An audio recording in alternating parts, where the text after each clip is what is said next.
नमस्कार साथियों, स्वागत है आप सभी का आपके अपने चैनल ट्रेड सॉल्यूशन पर। दोस्तों, आज हम लोग बात करने वाले हैं, काफ़ी महत्वपूर्ण मुद्दे पर बात करने वाले हैं, क्योंकि जैसा कि आपको पता है कि बीपीएससी ने अभी तक अपना सिलेबस नहीं बताया है कि किस टॉपिक से कितने प्रश्न पूछे जाएंगे, कौन से टॉपिक आप लोगों के लिए महत्वपूर्ण होने वाले हैं, इन सब के बारे में हम लोग बात करने वाले हैं। और ऐसा तो बीपीएससी को करना ही चाहिए था, कम से कम सिलेबस बता देना चाहिए था।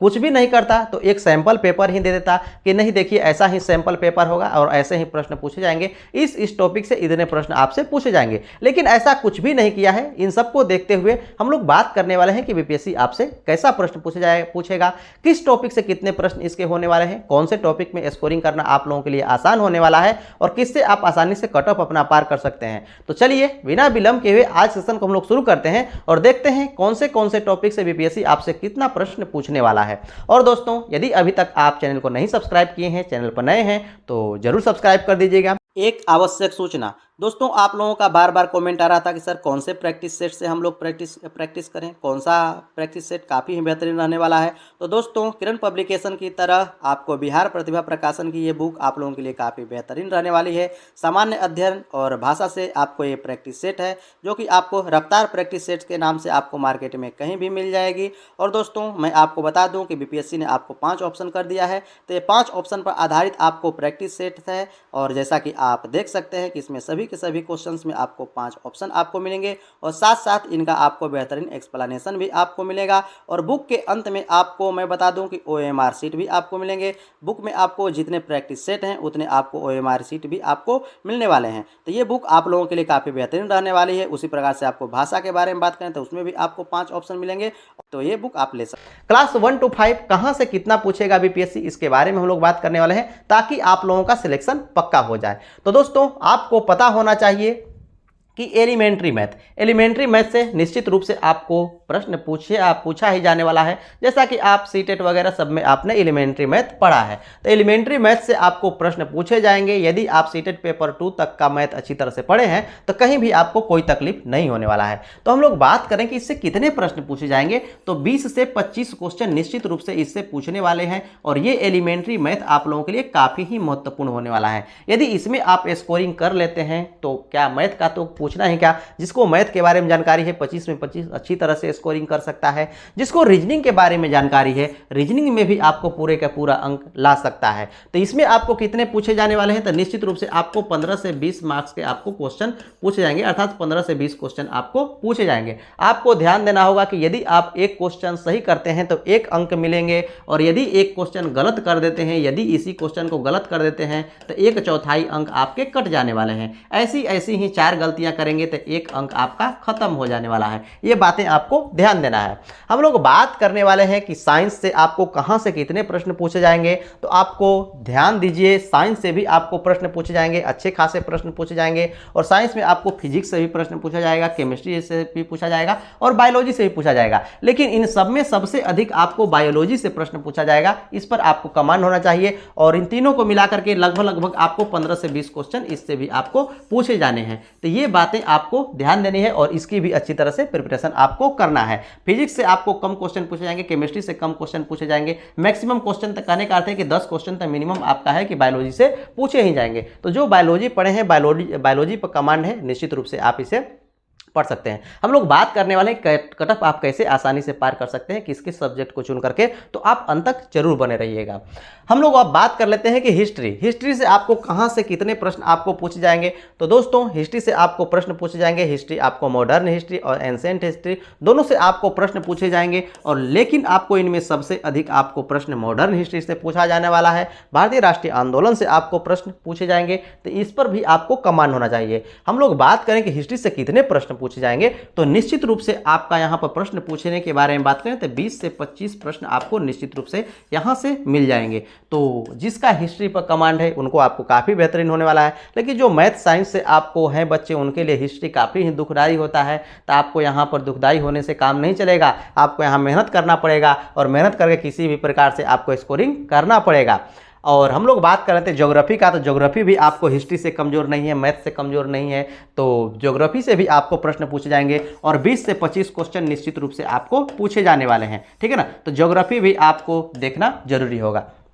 आगे हम लोग बात कर लेते हैं कि कहां से और भी कितने प्रश्न आपको बनने वाला है, कौन से टॉपिक आपको पढ़ना है। तो चलिए हम लोग बात कर लेते हैं करेंट अफेयर के बारे में कि करेंट अफेयर से कितने प्रश्न आपको पूछे जाएंगे। तो करेंट अफेयर से पहले समझिए कहां से प्रश्न आपको बनने वाले हैं, इसके बारे में समझिए। आपको बिहार का बजट से आपको प्रश्न पूछे जाएंगे, बिहार के इकोनॉमिक सर्वे के बारे में आपसे प्रश्न पूछे जाएंगे, भारत के बजट के बारे में आपसे पूछा जाएगा और भारत के इकोनॉमिक सर्वे के बारे में आपको पूछा जाएगा। सभी खेल, जितने भी आपको खेल हैं, इनसे संबंधित आपको अवार्ड के बारे में पूछा जाएगा और जो फिलहाल का जो आपको अच्छे अवार्ड हैं वो किनको मिले हैं, इससे आपको प्रश्न पूछे जाएंगे। बिहार का करंट अफेयर आपको पूछा जाने वाला है और नेशनल इंटरनेशनल करंट अफेयर भी आपको काफी जो मुद्दे हैं, ज्वलंत मुद्दे हैं, उनसे आपको प्रश्न पूछे जाएंगे जो कि आपको हाईलाइटेड है। तो ये बातें आपको ध्यान देनी है। बिहार का आपको करंट अफेयर काफी ही महत्वपूर्ण होने वाला है। तो बिहार के करंट अफेयर से इनमें से सबसे अधिक प्रश्न पूछे जाएंगे। तो ये बिहार का करंट अफेयर आपको पता होना चाहिए, इस पर विशेष आप ध्यान दीजिएगा। यदि हम लोग बात करें कि इससे कितने प्रश्न पूछे जाएंगे, तो निश्चित रूप से आपको 15 से 20 क्वेश्चन आपको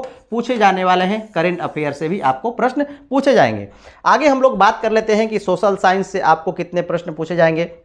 तो जैसा कि आपको पता है कि आपको ज्योग्राफी भी आपको इसी में आता है और हिस्ट्री भी आपको इसी में आता है, ठीक है ना। इसी में आने के साथ साथ भी आपको ज्योग्राफी हिस्ट्री से तो आपको प्रश्न पूछेगा ही, साथ साथ इसमें आपको इकोनॉमिक्स से प्रश्न पूछा जाएगा जो कि सोशल साइंस का पार्ट है। तो इकोनॉमिक्स से कितना आपको प्रश्न पूछा जाएगा, कहाँ से प्रश्न पूछा जाएगा, तो यहाँ पर प्रश्न पूछने के बारे में बात करें तो RBI से संबंधित आपको प्रश्न पूछेगा, GDP से संबंधित आपसे प्रश्न पूछेगा, GNP से संबंधित, इंपोर्ट एक्सपोर्ट से संबंधित आपको प्रश्न पूछेगा और इकोनॉमी से संबंधित आपको इकोनॉमी बेस्ड जो भी आपको करंट अफेयर है रिलेटेड, उससे आपको निश्चित रूप से प्रश्न पूछे जाएगा। लेकिन कितना प्रश्न पूछेगा, तो इसमें भी आपको 8 से 10 अंक निश्चित रूप से आपको इससे प्रश्न पूछने वाला है। तो इस पर भी आपको विशेष ध्यान देना है। जो भी आपको सोशल साइंस है, जो भी आपको यहाँ पर RBI GDP, आपको ये सभी इंपोर्ट एक्सपोर्ट, ठीक है ना, इनसे रिलेटेड आपको जो इकोनॉमी से रिलेटेड करंट अफेयर है, इसको भी आपको देखना होगा। इससे निश्चित रूप से आपको प्रश्न पूछे जाएंगे। आगे हम लोग बात कर लेते हैं कि आपको पॉलिटी से भी आपको प्रश्न पूछा जाएगा और पॉलिटी से कम आपको 10 से 15 क्वेश्चन आपको पूछे ही जाने वाले हैं। और दोस्तों मैं आपको बता दूं कि ये ज्योग्राफी का पार्ट ही है, इन्वायरमेंट एक तरह से, लेकिन आपको पर्यावरण से भी आपको प्रश्न पूछे जाएंगे और पर्यावरण से भी कम आपको 8 से 10 आपको क्वेश्चन पूछे जाने वाले हैं। तो इन बातों पर आपको ध्यान देना है। अब हम लोग बात करने वाले हैं कि किससे कितना आपको प्रश्न पूछा जाएगा, पूछा जाएगा नहीं, आपको कैसे स्कोरिंग करना है ताकि आप अपने कट ऑफ को पार कर पाएं और एक सीट आप अपना सुनिश्चित कर पाएं। तो चलिए आगे के बारे में हम लोग बात करते हैं। तो जैसा कि आप देख पा रहे हैं कि एलिमेंट्री मैथ, इसमें यदि आप स्कोरिंग कर पाते हैं, ये आपका बढ़िया है, तो निश्चित रूप से आपको 25 अंक मिल जाने वाला है। यदि हम लोग बात करें रीजनिंग के बारे में, तो रीजनिंग में आपको 15 से 20 नंबर, जिसका रीजनिंग बढ़िया है, ये भी आपको 20 अंक आसानी से लेकर के आने वाले हैं। साइंस, जो साइंस के स्टूडेंट हैं, ये सभी के सभी उनका लगभग आपको बढ़िया होता ही है। तो इनके बारे में हम लोग बात करें तो 60 अंक तो निश्चित रूप से इनसे आपको हैं। लेकिन 60 में 60 अंक क्या वो कर पाएंगे? जिनका बेहतरीन है तो निश्चित रूप से ये 60 अंक कर पाएंगे, 60 नहीं कर पाएंगे, 55 कर पाएंगे, 50 कर पाएंगे। लेकिन जिनका अब जो आर्ट वाले हैं उनके लिए ये का मतलब एक दूसरे के लिए जो आपको विलोम है, समस्या आपको होने वाली है। तो आपको यदि हम बात करें कि सबसे बेहतर आपका रहने वाला है यदि इन पर आप यदि कमांड कर लें, अर्थात एलिमेंट्री मैथ पर कमांड कर लें, रीजनिंग पर कमांड कर लें, साइंस पर कमांड कर लें, हिस्ट्री पर कमांड कर लें, ज्योग्राफी पर कमांड कर लें, तो आपको निश्चित रूप से 90+ आप ला सकते हैं, क्योंकि मैक्सिमम क्वेश्चन आपको इसी से पूछे जाने वाले हैं। मैक्सिमम आप देख सकते हैं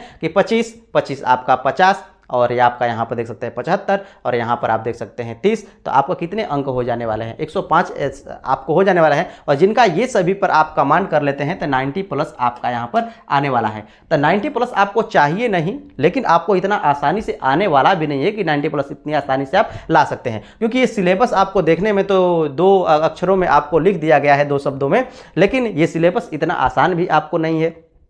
तो यहाँ पर आपको 90+ कहने का थे कि 105+ आपको आ रहा है, तो 90+ भी यदि आप ला देते हैं तो यहीं से आपका काम बन जाने वाला है। लेकिन इतना लाना आपको मुश्किल होने वाला है। लेकिन ये भी आप बात समझिए कि जनरल का कटअप जो है ना, जनरल का कटअप आपको 90+ जाने वाला नहीं है। जब भी रहेगा आपको कम रहेगा, 75+ के ऊपर आपको प्लस रहने वाला है, उससे अधिक आपका कटअप नहीं रहने वाला है जनरल का।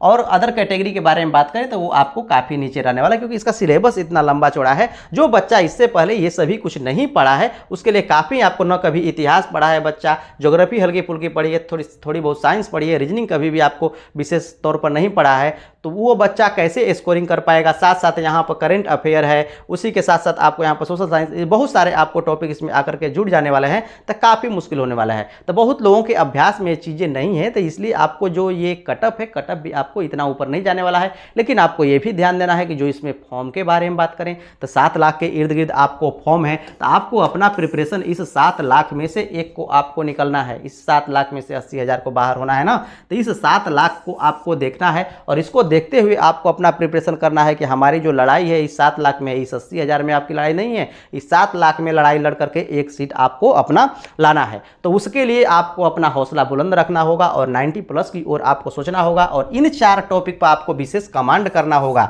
1 महीने के आपके पास समय है, तो इस 1 महीने में आपको कमांड करना ही होगा, कोई दूसरा रास्ता आपको उपाय है ही नहीं। आप रट कर कीजिए या फिर समझ कर कीजिए या फिर कैसे भी कीजिए, आपको करना होगा। साथ साथ इन सब पर भी आपको ध्यान देना होगा, क्योंकि कहीं से भी अंक मिले आपको अंक चाहिए, इन पर आपको विशेष रूप से ध्यान देना होगा। ये बातें आपको पता होनी चाहिए और इसलिए मैंने आपको ये सेशन लेकर के आया कि किस टॉपिक से कितने प्रश्न पूछे जाएंगे और कैसे आप अपना कटअप पार कर सकते हैं। तो इन आपको जितने भी आपको टॉपिक है, मैथ है, रीजनिंग है, साइंस है, हिस्ट्री है, ज्योग्राफी है, इस पर कमांड आपको काफ़ी ज़रूरी है। ये सभी की सभी चीज़ें कभी न कभी किसी न किसी युग में आप पढ़े ही हैं। आपको सब कुछ पढ़ना है और सब कुछ में आपको लाना है और ज़रूर आप इसके लिए तत्पर होंगे और ज़रूर मेहनत कर रहे होंगे। और मैं आशा करता हूं कि आज का सेशन आप लोगों के लिए काफ़ी बेहतर लगा होगा। यदि बेहतर लगा होगा तो लाइक से सब्सक्राइब करना नहीं भूलिएगा।